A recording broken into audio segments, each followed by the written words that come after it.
नमस्कार दोस्तों, आप देख रहे हैं कोशी की बात। नमस्कार, कोशी की बात में आपका स्वागत है। हमारे साथ आज बात करने के लिए है बीएन सिंह पप्पन, जो पुराने पत्रकार हैं। यहाँ काफी दिनों से कोशी क्षेत्र में यहाँ पर जो है तमाम तरह के फील्ड में अपना पत्रकारिता का अनुभव है इनको, और इनके साथ मिलकर के आज बात करेंगे जो क्या कुछ इस क्षेत्र में कमी है, किस स्थिति में यह क्षेत्र है। कोशी की बात है तो यहाँ पर सिर्फ कोशी की बात होगी। सर, स्वागत है आपका। नमस्ते सर, कोशी की बात करें तो कोशी क्षेत्र 3 जिलों को मिला करके, जहां तक मेरा है, ये 3 जिलों को मिला करके है, सहरसा, मधेपुरा, जी। किस तरह का यहाँ पर अगर बात करें जो भौगोलिक संरचना की, तो क्या सब किस तरह की भौगोलिक संरचना है यहाँ पर, और क्या उनसे किस तरह का जो है लोगों को नुकसान या फायदा होता है, किस तरह का भौगोलिक संरचना है? सबसे पहले कोशी हर 100 साल पे करवट लेती।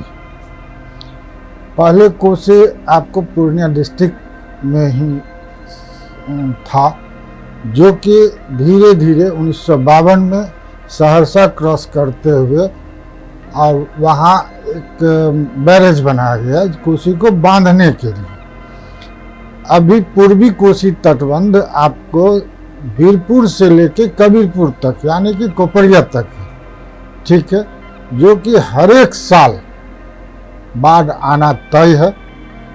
इसके लिए लालू प्रसाद के कार्यकाल में, मुख्यमंत्री के कार्यकाल में एक कोशी प्राधिकार बनाया गया था, जिसका नाम दिया गया था कोशी क्रांति योजना, जिसके चेयरमैन थे उस समय अब्दुल गफूर महसी के विधायक, ठीक है। सहरसा में उसका कार्यालय भी खुला। उसके तहत आपको यहाँ पे कोशी के तटबंध के अंदर जो भी प्रभावित लोग हैं, हर क्षेत्र में उनको आरक्षण भी उस योजना के तहत था। लेकिन समय बदला, योजना ठंडा अवस्था में पड़ा हुआ है, और जो कि उसका ऑफिस यहाँ पे विकास भवन में भी खुला था। सर, दर्शकों को पहले ये बता देते हैं, जो कोशी क्षेत्र जो है वहाँ पर हर साल क्या बाढ़ आती है? हर साल बाढ़ आती, मानसून में हर साल बाढ़ आती है। मानसून आने से पहले जो ही बराह क्षेत्र, अब बराह क्षेत्र और बराज क्षेत्र दो एरिया में कोशी है। बराह क्षेत्र जो कि नेपाल के अंदर पड़ता है, बराज क्षेत्र जो कि इंडिया में पड़ता है, ठीक है। बराह क्षेत्र में जब पानी ओवरफ्लो होगा तो बैरेज क्षेत्र में पानी खोलना लाजमी है, और वहाँ से पानी जब खुलेगा, हिमालय से पानी आती है, यहाँ जब खुलेगा तो इस एरिया में बाढ़ आना तय। तो वहाँ तो हजारों लाखों घर होंगे, लोग रहते हैं, तो वहाँ पर किस तरह से लोग वहाँ रहते हैं? अगर बाढ़ आ गया, पूरी तरह से जलमग्न हो गया, एक तरह से लोकोक्ति इस एरिया में बताया जाता है कि 4 महीने इस एरिया के लिए कोशी अभिशाप है। 4 महीने के बाद कृषकों के लिए वरदान भी। अच्छा, क्या मतलब ये थोड़ा हमारे दर्शकों को ये बताएं कि किस तरह से अभिशाप है और किस तरह से ये जो है अभिशाप इस मायने में है कि आपको जब ये मानसून स्टार्ट होता है तो पानी का जल स्तर बढ़ता है। बहुत कम ही जगह दोनों तो कोसी तटबंध, पूर्वी तटबंध और पश्चिमी तटबंध के बीच में जो भी है, बहुत कम जगह पक्के के मकान होते हैं। अच्छा, मकान वहाँ पक्के के नहीं होते? पक्के के नहीं होते, कच्चे मकान। वजह ये है कि उनको अभ्यस्त है कि 4 महीने में ये मकान पानी में समा जाना है। अच्छा, ये मतलब जैसे ही बाढ़ आएगा तो वो वहाँ कोई नहीं रहेंगे, कोई नहीं रहेंगे, क्षेत्र खाली हो जाता है, पूरा तटबंध पे अपना शरण लेंगे, ठीक है। 4 महीने के बाद फिर वो आ जाएंगे। उस बीच में आपको ये बाढ़ के पीरियड में यहाँ तक भी गरीबी इतनी बढ़ जाती है, लोग गर्मी के साग खा के अपना जीवन यापन करते हैं।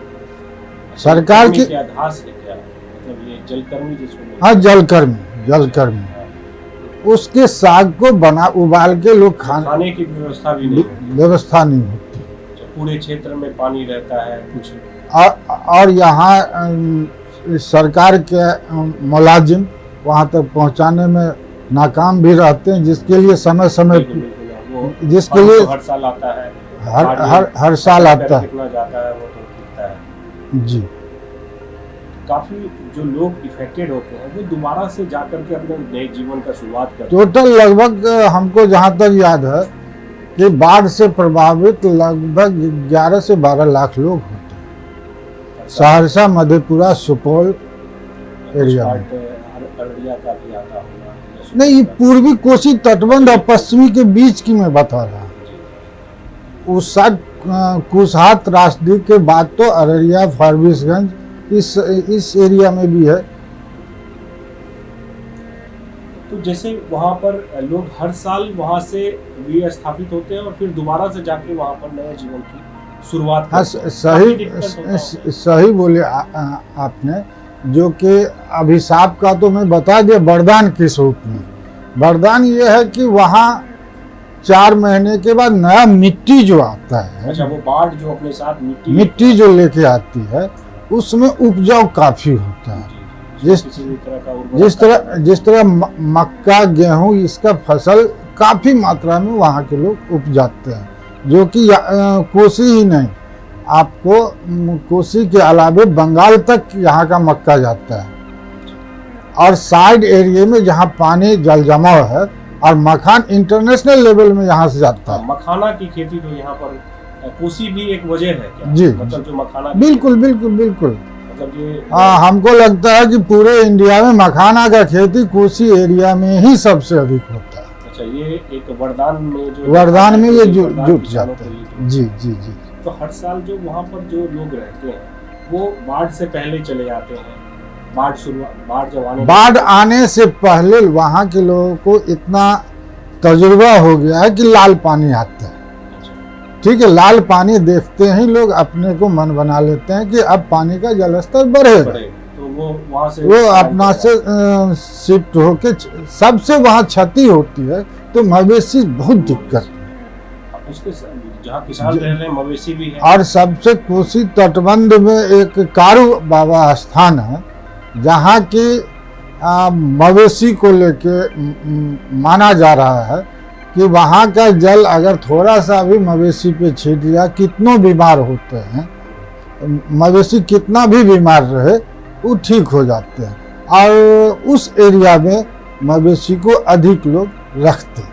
अच्छा, उस एरिया में तो वो जो लोग पलायन करते होंगे तो अपने साथ में अपना मवेशी भी लेकर के सारा जस्ट लाइक कहिए उसको कि अपने पूरे घर को लेके चले आते हैं तटबंध पे। ये हर साल का रूटीन हो गया। हर साल का रूटीन हो गया। और उसके बाद आप ये कोसी क्रांति योजना के तहत में विस्थापितों के लिए सरकार ने पुनर्वास योजना भी और पुनर्वास के लिए जमीन भी मुहैया कराया है।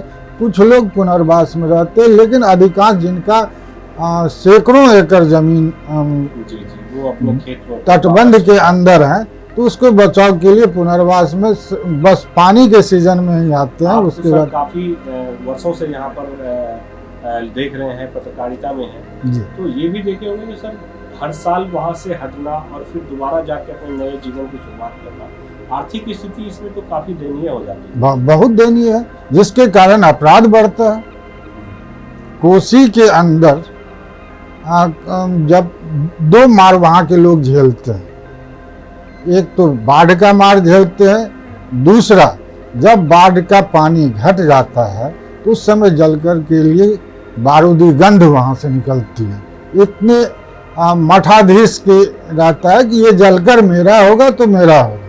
अच्छा, वो जो जलकर में जलकर में जहाँ मछली प्लस मखाना का खेती करते हैं, उस जगह को लेके अच्छा, उसको लेकर के तनाव होता है। हाँ, और जो खूनी संघर्ष होता है ना, वही नहीं खूनी संघर्ष भी कोसी के अंदर जैसे बोलते हैं कोसी के अंदर में तनाव है, खूनी बस संघर्ष बस बस।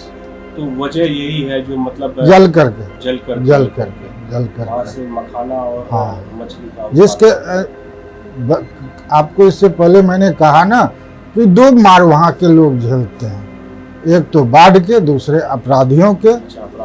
अपराधियों जिनका बाहुबल है बाहुबल है वही अपना जमीन जोतते हैं और वहाँ जलकर का कमान संभालता है।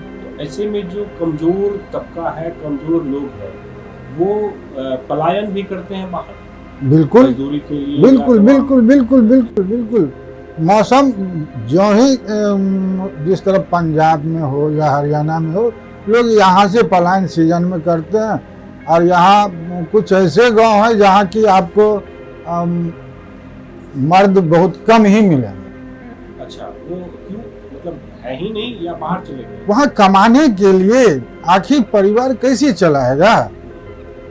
यहाँ अपराधी प्लस बाढ़ के दबाव में अपना आर्थिक स्थिति इतना कमजोर हो जाता है, अपने बीवी बाल बच्चे को छोड़ के चला जाता है कमाने के लिए, पेट पालने के लिए। पेट पालने के लिए। आखिर तो घर तो चाहिए।